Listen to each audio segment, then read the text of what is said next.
Hi, everybody. Welcome to National Distance Learning Week. Last day today, and we have three terrific presentations, starting with this one. I'm excited to welcome you to.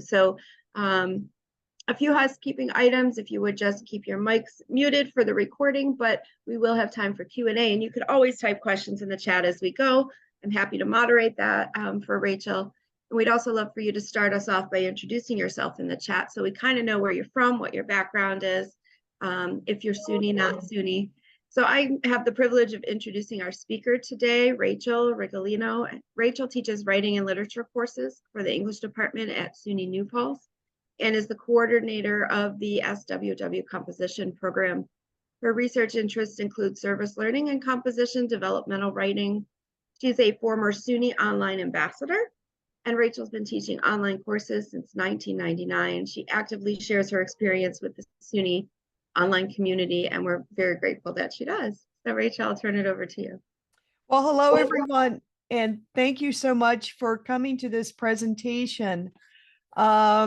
Indeed, I chose the title of this because it did remind me of that children's book. I don't know if anyone has read it. It was an old book from, I think it's 1929. Yeah, classic. I think it was a Newbery Award winner about this old couple who are like really, really lonely. And the husband says he's a woodcutter, or there's woodcutter carvings. Anyway, he says to his wife, I'm going to go out and get you a cat. And he winds up, the cats keep multiplying, and it becomes cats here, cats there, cats and kittens everywhere, hundreds of cats, thousands of cats, millions and billions and trillions of cats.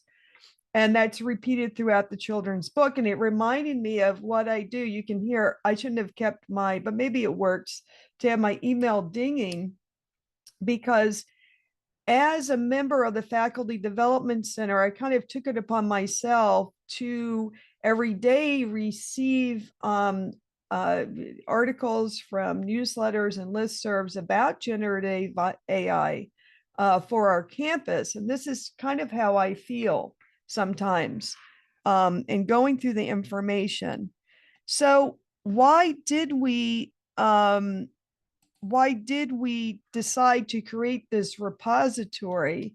It really started with in spring of 2023, just last spring, my campus at SUNY New Paltz decided to promote campus-wide conversations about generative AI. I think all of us can remember January of this year, just how insane everything was getting. Now, those of you in comp sci and in other fields, you knew this was coming, but the rest of us didn't. So, we started holding these talks, the Faculty Development Center, and we began with the presentation, ChatGPT Nuts and Bolts, and that was presented by a faculty member in graphic design.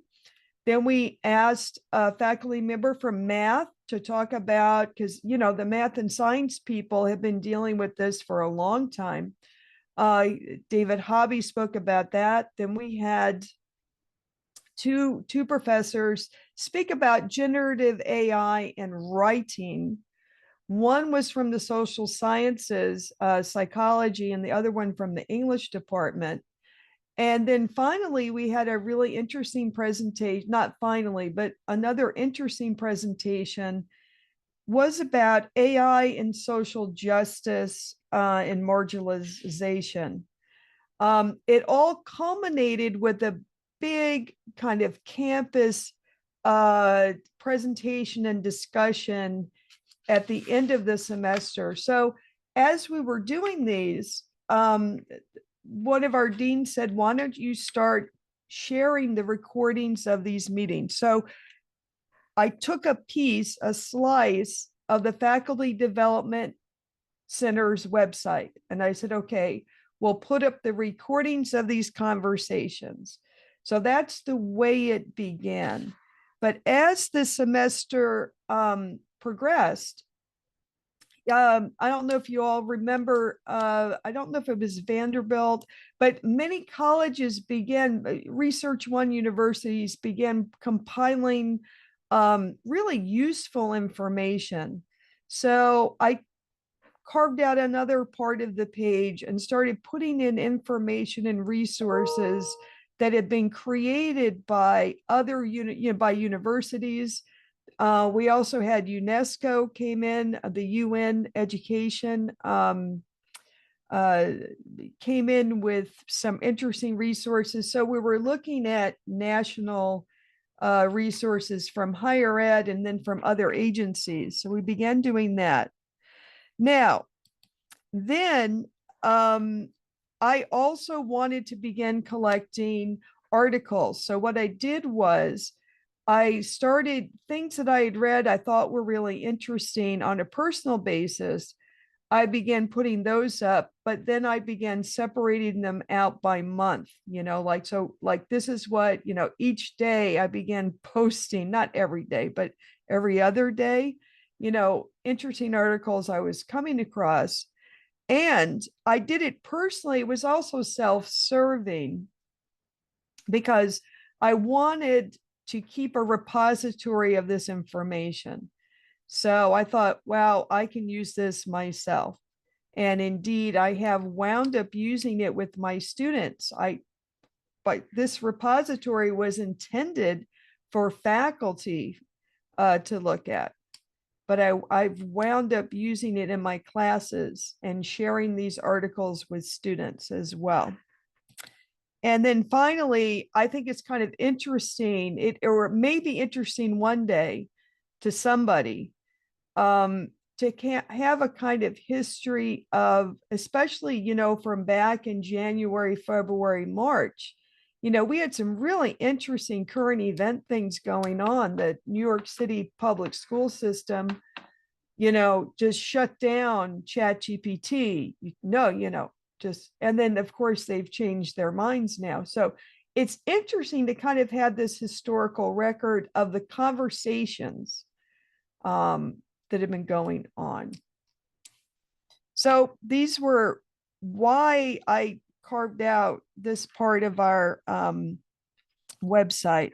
So in preparing for this presentation, I began thinking about what is a curator? If I'm kind of curating information, I'm not really producing information. I mean, I did write one article which I posted in Inside Higher Ed, that is in the repository.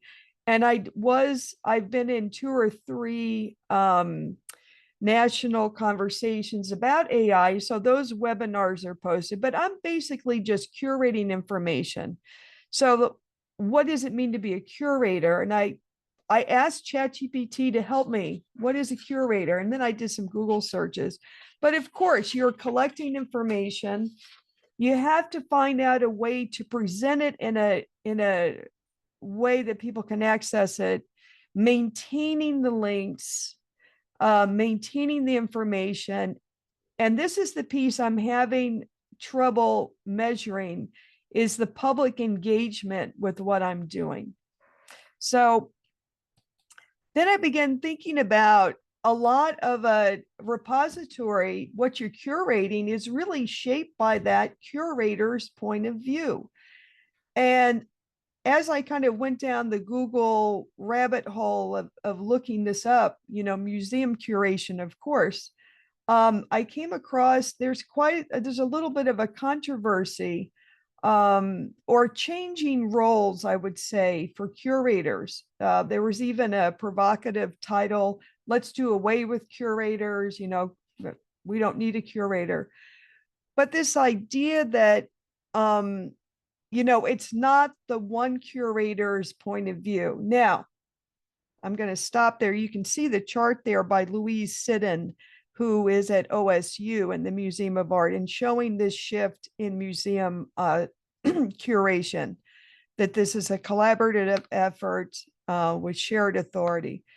So I'm going to say that my point of view about generative AI is mostly excited and positive.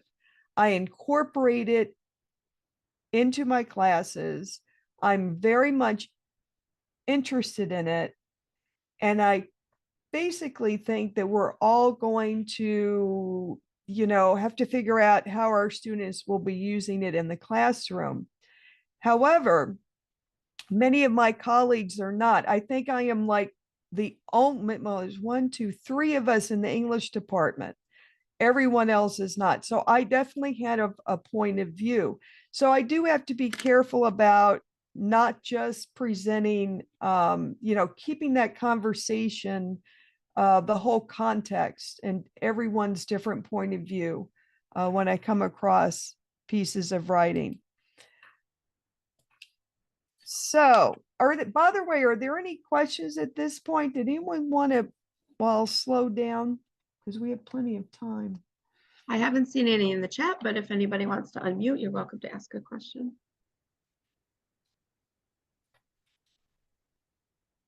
I just love the different perspectives you all were able to gather for your initial conversations. It's interesting to hear how people thought about AI from those different disciplines.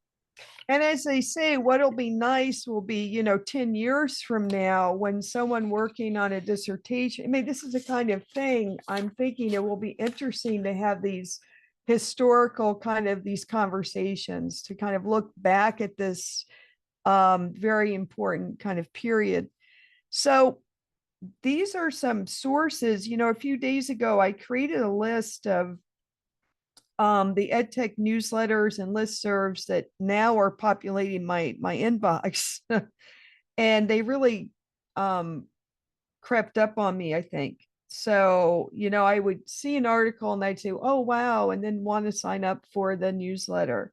I think I've listed them kind of in order of importance to me. Of course, I think probably all of us subscribe to Inside Higher Ed and the Chronicle, okay, that's kind of a given. Higher Ed Dive, I didn't really know anything about that until recent, until this whole thing. I get a lot of really interesting information, believe it or not, from the Harvard Business Publishing. They have an Inspiring Mind section of that, and they've got some really interesting resources there. Campus Technology, the Educational Technology Today, and that's really a K through 12 publication, New York State. Interestingly, Diverse Issues in Higher Ed is not focused on tech, but I will find kind of different articles in there that are interesting and oftentimes related to tech. And the last 3 are newsletters not related to higher ed. They're related to just technology in general. And the last one, the TDLR, promises to give you a 5-minute overview of things like generative AI and large language models and machine learning. And they do. I get a nice little kind of, you don't have to click on everything, and there it is. And I get some headlines there that are interesting. So these are all the things, populating my mailbox often on a daily basis. Now I do, of course, there are other things I look at, and I would do this anyway. I'm a subscriber to the Wall Street Journal. I teach business writing. One of the things that I do, I was almost an economics major in college. So I'm always very interested in that. So I will pull in, they have a great tech editorial set. They have a great staff for that. So I pull in stuff from there. Often it's a business slant, but not always. Sometimes they just have general articles about business, ties in nicely with my business writing courses.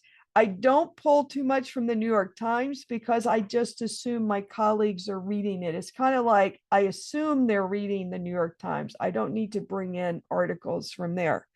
And then, of course, different blogs on Medium and Substack. There are different things going on there. And I'm going to introduce you, if you may already know these people, to 3 really important people in the field right now who are really part of the current conversation. The first person you should know about, if you don't know about him, is Ethan Mollick, who I think is, I'm just one of his followers, on his Substack. He's an associate professor at Wharton at, UPenn. He studies and teaches innovation and entrepreneurship. And he's super, super excited about generative AI. And he has a lot of really interesting things to say. He's got the budget and resources to do the actual research and try out different things. It's really interesting. But it's so funny because, AI is so polarizing. Recently, I think this was like 2 months ago, in Inside Higher Ed, there was a little bit of a dust up with John Warner, who's a really interesting writing and rhetoric compositionist. I mean, he's really innovative and really interesting, but he absolutely despises ChatGPT and generative AI. And he called out Ethan Mollick. He called him the Pied Piper of generative AI, pulling students down this hole of, I don't know, banal writing for business. But I really would recommend that you look at his, if you're interested in this and a real consideration from the higher ed angle, subscribe to his Substack. And many of you may know Brian Alexander. I first heard him at a CIT conference like back in the day. I don't remember. Aaron, do you remember? Do you remember which one he spoke at? I don't. I can look it up, but yes, he was at he was SUNY. also at the SUNY Online Summit way back. Okay, so he's absolutely fabulous, and to me, he's an English guy. He came out of English lit and writing. He has a real humanist. He looks at it from a real liberal arts point of view. He's just so thoughtful. So Brian's Substack, and then he also has the Future Trends Forum. If you don't subscribe to his Future Trends Forum, I'd suggest that you do, and the same thing with his Substack. Very, very thoughtful. So I'm always eager to read Mollick and Brian Alexander. And then Lance Eaton also, and he's someone I came across a little more recently. I mean, this is all within 6 months, right? But but Lance Eaton is another person who's very, very thoughtful. In fact, he just published to his Substack a really, really compassionate, interesting article, post about generative AI and faculty. He recently, that it was about how we have to kind of stop battling one another. People like Ethan Mollick who just embrace it versus people that are absolutely horrified by it. And he's saying we need to be more understanding of each other's point of view about this. And he had some really thoughtful things to say recently. So those three, I mean, there are many, many other people that are in this arena talking about things, but to me, those three are huge. So what have been the challenges? Well, I'm going to begin with lack of expertise. And by that, I mean my own expertise, because I wound up taking a course at Wharton this summer to learn about what the heck is a large language model, what are neural networks, and okay, so I took the course, but I'm not a comp sci person. So I'm also finding that a lot of people, and this is more in the popular press, are just kind of throwing around the term AI as if it applies to any process that you do with a computer. So it's becoming a little confusing. I do, in the repository, I do link out to some scholarly articles. And I do that when it's someone like an Ethan Malik or a Brian Alexander, someone, links to them, and I'll find the article. And again, I I have to kind of depend on them. And then if I share the article, of course, I can't look at a schematic of a neural network and understand it. But then again, apparently computer programmers can't either. There's this black box thing going on in neural networks that's part of the reason that people are a little bit, they're dismayed about AI. But in any case, the lack of expertise is one thing that makes it a little difficult. Also, just the rate, and this comes into this analogy of these millions and millions of cats, right? The rate of publication is just, astronomical. New things are happening every day. So also, I think this kind of dissonance, this kind of noise, a lot of it is kind of extreme sometimes. I think maybe because we're in this kind of clickbait era, it seems that the more controversial or polarizing opinions are the ones that are published. So it becomes just like a cat fight. If you know the story, that's what happens in the end, actually. The cats all wind up battling one another and killing each other, which is weird for a kid's story, children's story. It's kind of awful. Of course, it's me curating this by myself. And there's no one else helping me. In fact, I probably should get see if I could get money for a grad assistant to maybe help me with this. And here's the final thing. I think this is important work for our campus. I mean, it is valued by some of the administrators. They want me to continue to do it, but I don't receive a lot of feedback from faculty. I'll get an occasional email. Thank you so much. But I don't have a sense of who is really using the repository. So when it comes to curation, one thing is to publicize, right? And to get the people into the museum. That's a part of what you do as a museum curator. And anyone who's curating information and you want it to be public facing and people to see it and to use it, it's hard. I'll send out emails and remind people, and I'm just not sure who is doing this. So this is a wood carving where all the cats kind of get together and eat each other. And that's sometimes how I feel with the information that is just, coming out all the time. So this is our main site here for the Faculty Development Center. And I was given this part. It was one page to begin with. It started with this. These were our campus discussions. And I think I linked out to AI tools in the beginning.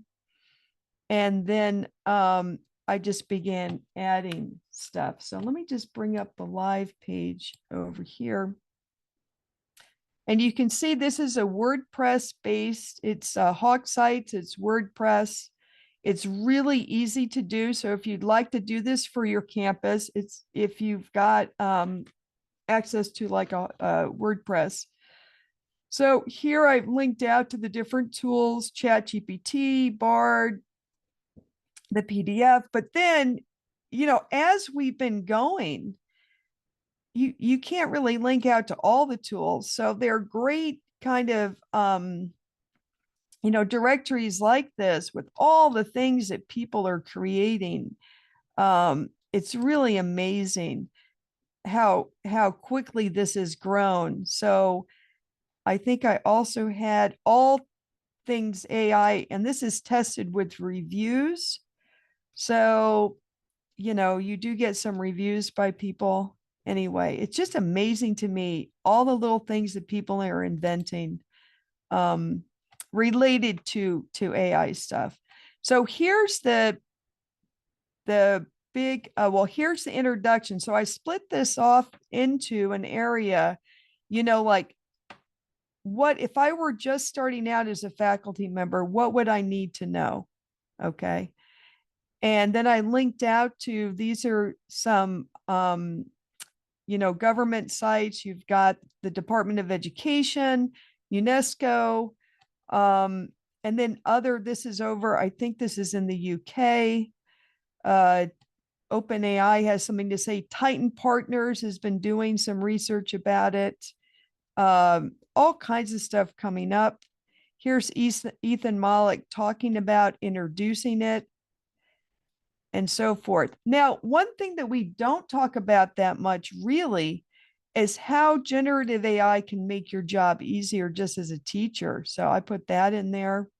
Now, these are the other campuses. I'm trying to think, maybe Montclair State it was that started out, or University of Pennsylvania. I forgot who came out with the first thing that I saw. It may have been Montclair State, but so many universities are putting out really interesting stuff. And I just want to point to those of you who teach writing that MLA, they've released a statement about it. So there's just a lot of stuff here. And then here is the thing that I update daily. I put some of the links to some of the books that we have. We have a lot of books, but I just did a few. You can see my last post. What's today? Oh, yesterday. Okay. And this is the article I was talking about in terms of supporting faculty and staff. So I've kind of, as you go along, you can see I broke it out into months. And I've got the SUNY Fact 2 guide to optimizing. This is really important. So your campuses should have this document. And I do put, this is where my point of view comes in. I make little recommendations. See, there's Ethan Mollick. And I didn't start out doing this. In the beginning, I would just put up the links, right? With maybe little commentary. Now I just put a little more commentary to describe what each piece is. And when I'm doing that sometimes, especially on busy days, I'll scan the article quickly. And you know what I do? Can anyone guess what I do? I put it into ChatGPT and I say, summarize this in one sentence for me. And ChatGPT does that. So anyway, that's my presentation about collecting all of this information and putting it out there. As I say, it's kind of a labor of love for myself. Thank you, Erin, for sharing that. Yeah, that is like, everybody should have that. Get that disseminated to your faculty, the Fact 2 report, which I thought was well done. So what else? Thank you, Rachel. Yeah, that's pretty much what I was going to say. It is what it is. And, I'm teaching a course in winter session about generative AI. And that's exactly, there's our reading list right there. I mean, obviously the students are not going to read everything, but I'm going to have them select from that repository to do some presentations, for example. So that would be great. I saw a lot of examples in the chat of things that folks are doing or how they're using the tools. And so that's really awesome. Does anybody want to just grab the mic and talk about that? A lot of great examples in the chat. And you know what? And I'm going to put my email in here, because if you all please send me information, if you've got resources, I'd love to know more.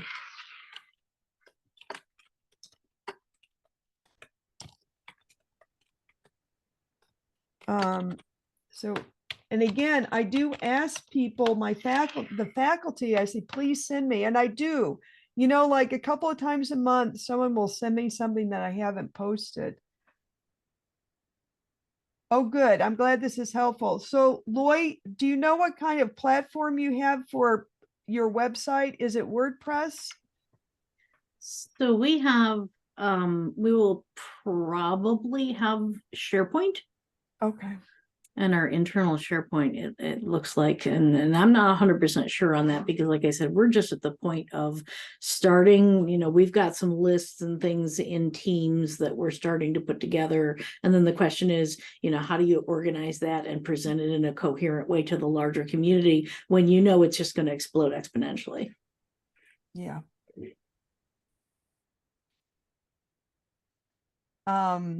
And I have to redesign. I want to go back in, but I just don't have time to go back in and really redesign it even more. I've been taking stuff out, like really old stuff that was on my initial page of like different resources, not in the article part, because I think the history of the conversation is important.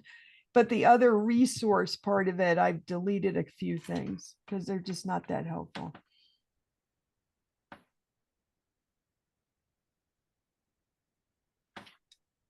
Other thoughts or questions, conversations? I'd like to know, can you share with me about what is are faculty allowing students to use it or not? Mhm.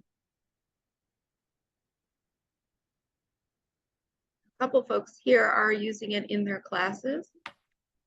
And I wonder, maybe for those of you, how are your peers feeling about that as well? Yep, Loy encourages students to use it.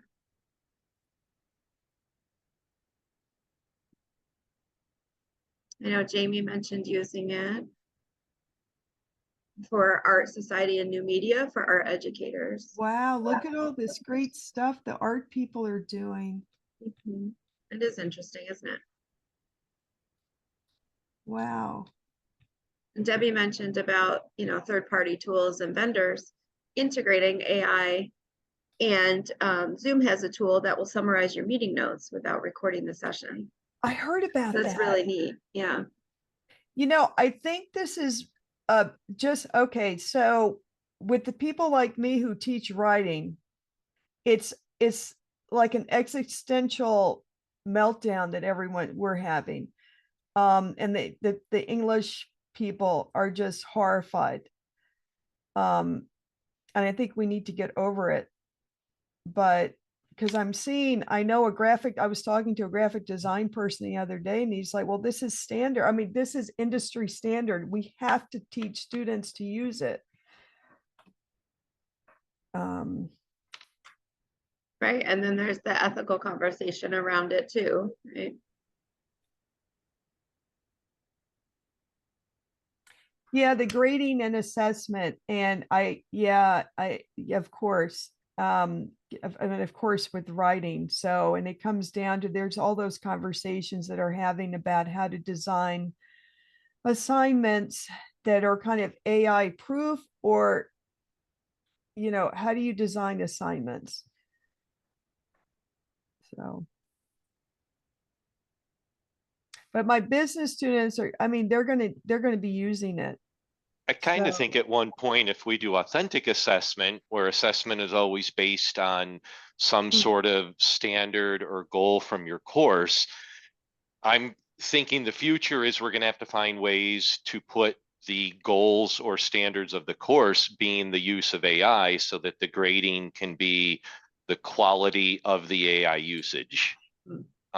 Because I think to grade on content is what makes it very hard, because at this point going forward, we're going to be grading and assessing the AI's answer to our content-driven assessments. And that's what I think people are concerned about, don't know how to use it. So I think we're researching the possibility of actually grading the process. And what do you teach, Ron? I'm in the online learning center from SUNY Alfred. Okay. Yeah, that's so well said, what you just said. That's excellent. Oh, and Loy's saying, yeah, students can't use Google. Yeah. You can't use EasyBib. You can't use Wikipedia. True, right? I think these tools are always going to be evolving and coming out with something different. And it's how do you work within and within that space as opposed to resisting.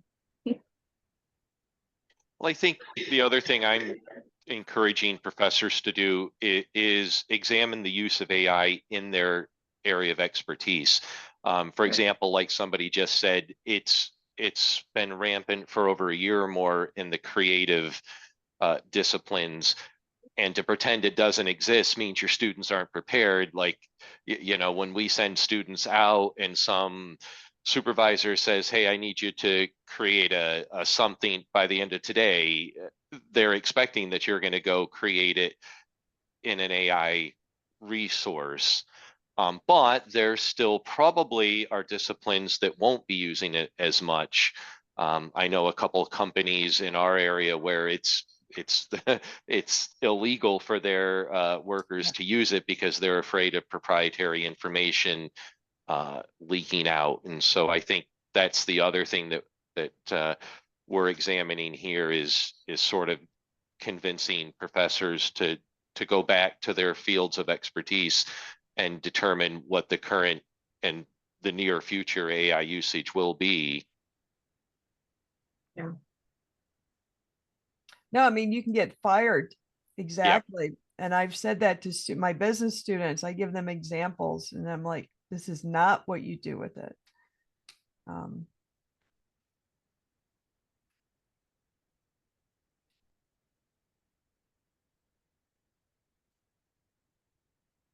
Right, just looking back through the comments here, good conversation in the chat. Yeah.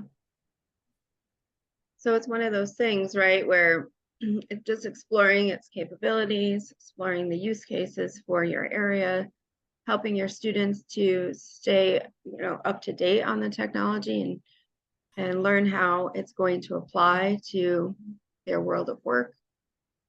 All of these great kinds of conversation topics. Yeah, actually, Rachel, with your repository, do you continue to have like faculty dialogue days where people can get together around these things? Or is well, this, you know, going forward, it's just going to have to be a resource? yeah, I started this semester an AI inquiry group, and we're now going to have our third meeting next week. And we've got, what's interesting is we have people at either ends kind of, I have a colleague, you know, an English and professor who is now just having students write things by hand. So she's at the one extreme over here. And then, you know, I'm embracing, you know, using it. Yeah. Yeah. I think it's important though to have everybody, you know, just to not shut people down though. Or treat them like, oh, you're a Luddite or something, because that's unfair also. Sure. Sure.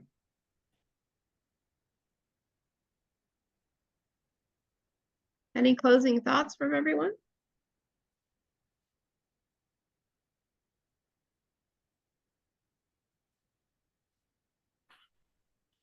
All right. I want to thank you all for your conversation in the chat, for sharing what you're doing as well, and helping us to kind of see things from all the different perspectives that you all bring here to the conversation. Thank you, of course, to Rachel for sharing what you're doing and giving folks a place to go for additional resources, but also some ideas for what they can do for their faculty as well. The slides for all the sessions are on our website along with the recordings in the first link there. So we encourage you to take a look at that, see what we have offered throughout the week. And then there are also more sessions through USDLA, who sponsors National Distance Learning Week and helps promote SUNY webinars as well. So our next session is at 11. I am going to leave this Zoom room open. You're welcome to stay here for the 11 o'clock session. We have one at 11 and at 12. I'll just stop the recording in between, but you're welcome to hang out here if it's easier to do that. So thanks again, Rachel. Okay, thank you, Erin. I'm going to step out just for a minute.